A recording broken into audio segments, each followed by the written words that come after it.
Hello, class. This week's homework is about supporting our thoughts. Remember that it's not enough just to say what you think. You also have to support it. Otherwise, your listeners, they won't believe you. We talked about 3 ways about how you can support your ideas. Number 1 is to use examples. You can use the word for example and then list all the ways that your thought is true. So then your listener will say, oh yeah, 1, 2, 3, oh yeah, there are many reasons why your thought is true. I agree. Right? The second way that we can support our thoughts is to use a story. This allows your listener to see things through your eyes. They can enjoy things from your point of view. So they can say, oh yeah, I can understand how you felt. I can understand what you thought. I can understand what you saw. And the third way to support your ideas is to use a quote, either famous words or the words of a famous person. Right? For example, we said, Albert Einstein believed that the world was round. The audience will say, oh yeah, if Albert Einstein said that, maybe it's true, right? So remember to support all of your thoughts with examples, stories, and quotes. So let's think about the actual homework.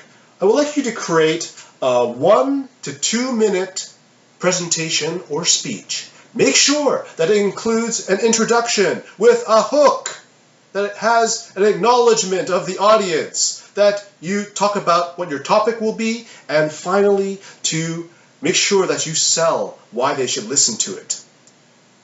Then go to the body of your speech. Make sure in the body of your speech you have your thoughts, and each thought is supported with examples, stories, or a quote. Let's create an example of this right now. If you want, you can use the exact same story that I'm going to share with you, that I'm going to create now, or you can create your own. Okay?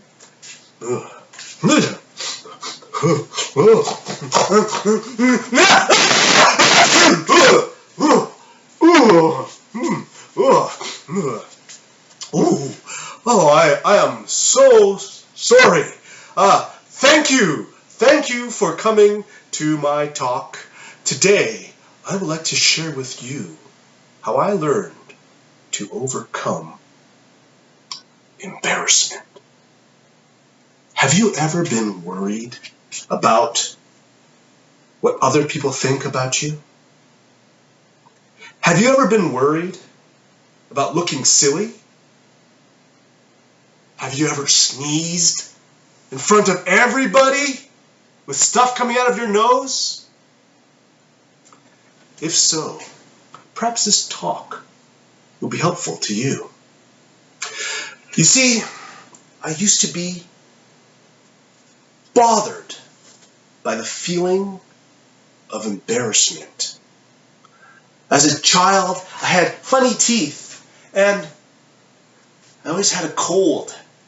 As a result, I always had my head down because I was worried. Maybe they'll see something up here or something in here. So I never smiled. And that was destroying my life. But one day, something changed. I was at McDonald's eating with my family, my wife, and my baby. And then, oh my goodness, everybody looked in our direction. I felt, oh boy, everyone's going to think that we're weird. We're a weird family that makes weird noises with a weird baby. Then people started standing up to look. And I felt, oh no, they're coming over. Oh, I feel embarrassed. And then they started pointing. And I thought, they're going to think I'm a bad dad. Look, my baby has garbage all over his face. Then, the baby is so cute. Yeah, the baby is so cute. Oh, the baby is so cute. The whole restaurant came to look at my baby with garbage all over his face, smiling at them, and them smiling back. They were enjoying the beauty of the moment.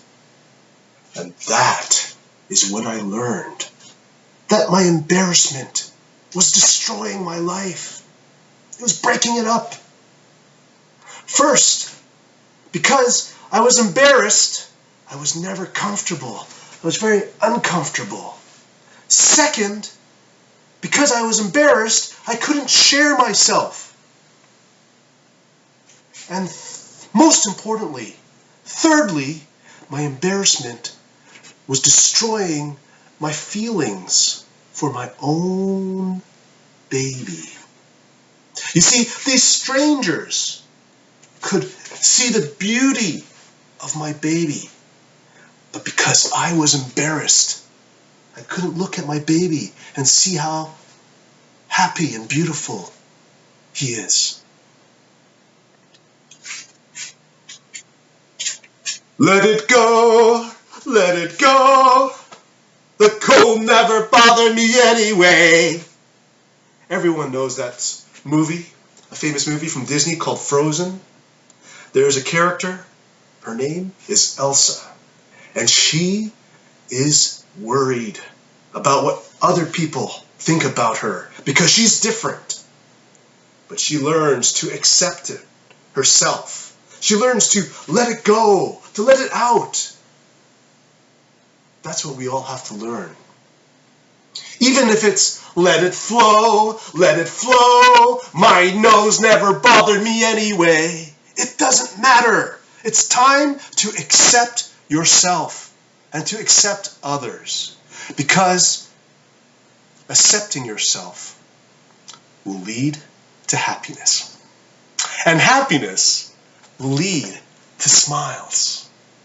I would like to close with the words of a wise man named Tom Wilson. He said that a smile, even an embarrassing smile, is happiness. The happiness